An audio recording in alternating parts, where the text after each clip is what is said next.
G'day, it's fugitive Australian journalist Shane Dowling from the website and YouTube channel Kangaroo Court of Australia. Now, former Prime Minister Kevin Rudd and his wife Therese Rein have made hundreds of millions of dollars from government contracts.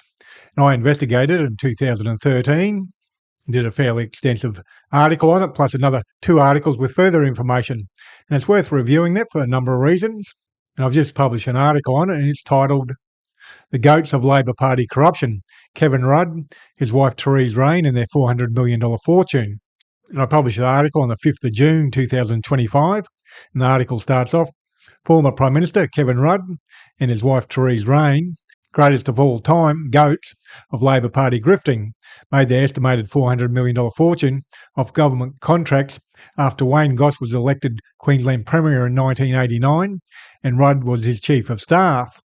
Rudd's and Reins rort never passed a pub test, and I investigated the scheme in 2013 and found that Wayne Goss also profited from the scheme a few years after he left office. It is worth looking at again now for at least 3 reasons. Firstly, because when people raise Labor Party corruption, Labor supporters argue at least it's not as bad as Liberal and National Party corruption. Secondly, Kevin Rudd and his wife Therese Rein are without a doubt looking for their next government grift, while Kevin Rudd is Australia's ambassador to the US. And thirdly, because it ties in with articles I'll publish in the near future. Kevin Rudd, Therese Rein and their company Ingeus, how they made their $400 million. In 2013, before the federal election, I investigated Kevin Rudd and his wife Therese Rein's rapid wealth accumulation by their company Ingeus. I published an article on the 4th of August 2013 titled Kevin Rudd, Therese Rein and the company Ingeus Limited, the OBs of the federal government, which to my knowledge is the most detailed investigation into Rudd's and Rein's wealth creation, which was done via government contracts and started just after the 1989 Queensland state election. I'll bullet point key findings of that article below. Number 1, it says on Wikipedia, Rudd joined the Department of Foreign Affairs in 1981, serving until 1988. He and his wife spent most of the 1980s overseas at various Australian embassies, including in Stockholm and in Beijing. Returning to Australia in 1988, he was appointed Chief of Staff to the opposition leader in Queensland, Wayne Goss. He remained in that role when Goss was elected Premier in 1989, a position he held until 1992, when Goss appointed him Director General of the Office of Cabinet. Number 2, what does Ingeus do? Ingeus originated as a rehabilitation company based in Australia in 1989, named Work Directions. It then grew to become an international provider of employment services. In 2002, the company was rebranded Ingeus. Number 3, historical timeline of Therese Rein's company, now known as Ingeus Limited, and relevant political events. And there's a link there for the company abstract, which I paid for in 2013, and you can click on that link and have a read. 1989, 21st of June, Lake Metcalf Pty Ltd registered, assumed by Therese Rein, ACN 010948731, 4 directors, Therese Rein, Francis Edwards, Julie Graham and Rodney Graham. 1989, 31st of July, registers business name Work Directions Australia, with the business number there. 1989, August, government report published titled Workers' Compensation Board of Queensland, Report on Future Rehabilitation Services Throughout Queensland. I cannot get a copy of the report, but one assumes it recommends the outsourcing of rehabilitation services. I make that assumption given the 1990 Act that follows. Number 4, 1989, 2nd of December. The Labor Party win government in Queensland in a landslide, with Wayne Goss as Premier and Kevin Rudd as his Chief of Staff. It was obvious to all they would win government as the Fitzgerald Inquiry Corruption Report was submitted on the 3rd of July 1989. Kevin Rudd knew he'd have power after the election to help his wife's business. Number 5, 1990. The Queensland Government legislate the Workers' Compensation Act 1990, which has provisions for the outsourcing of the rehabilitation of injured workers to companies such as Therese Rein's. Number 6, bingo. Therese Rein is up and running with the company, and Kevin is in a position to influence who gets business contracts. Would Kevin Rudd and Therese Rein do something like that? Of course they would. Number 7, is this a smoking gun? Therese Rein interview with the Australian the 15th of March 2013, where she said the most likely client she decided would be the Workers' Compensation Board of Queensland, but she could envisage other clients down the track. How did she know they would be looking to outsource the rehabilitation of injured employees when she registered the company in June 1989? Kevin Rudd would have known, as the Workers' Compensation Board of Queensland report on future rehabilitation services throughout Queensland was published less than 2 months later, in August 1989, and he quite possibly had a draft copy at the time Therese Rein registered the company. At the very least, Kevin Rudd would have known what was coming in the report, as he was the Chief of Staff to Wayne Goss, and it was his job to know. Are we to believe he never discussed it with his wife when she says she decided to set up the business? And what about the Workers' Compensation Act 1990? Did he discuss that with his wife? Of course he did. And there's a link there to the original article, which is a lot more detailed. I've just skimmed over the original article to make the key points. My article goes on to say, I published 2 other articles on the matter in 2013, one on the 11th of August 2013, titled Kevin Rudd, Therese Rein and Ingius. How did they really make the 210 million? And another article on the 4th of September 2013, titled Kevin Rudd and Therese Rein made millions from their contract with a nun. Therese Rein originally had a partner who was a nun, and when she passed away, Therese Rein took legal action to make sure she only had to pay the minimum amount to buy the nun's shareholding.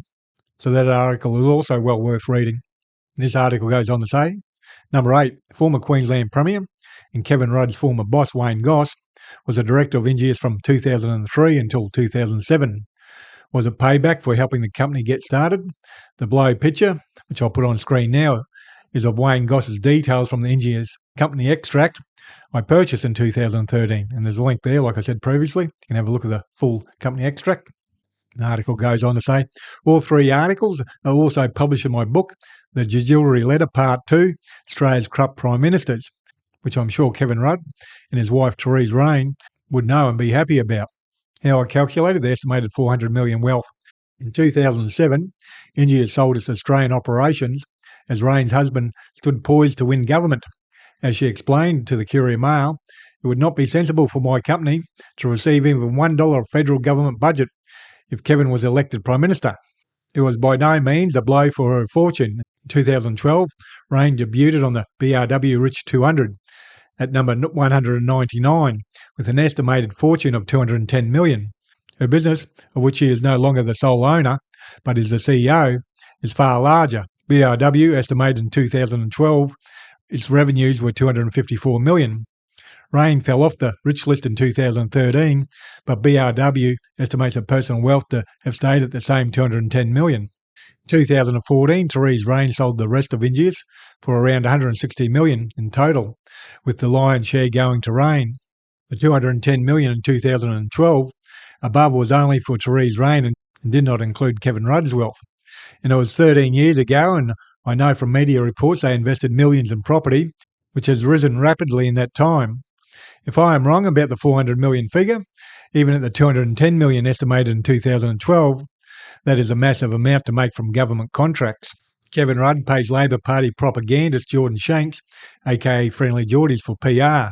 Jordan Shanks is a paid Labor Party propagandist and publishes a YouTube channel using the name Friendly Geordies. He has published about 5 interviews with Kevin Rudd over the last 5 years or so and promotes Rudd in other videos and is paid by Rudd for the promotion. The key part in the video below, which I'll show you in a minute, is where Shanks mentions Wayne Goss and Kevin Rudd and says Rudd remembers the dark days of Queensland well. Firstly, paid Labor Party propagandist Jordan Shanks talks up Goss and Rudd as heroes, and given Shanks says in relation to Rudd, he remembers the dark days of Queensland well, means that Shanks is quoting Rudd, so Shanks must have spoken to Rudd before he published the video, although Shanks has denied it, which raises the question, well, how did he get the quote from Rudd? Now I'll play that video now.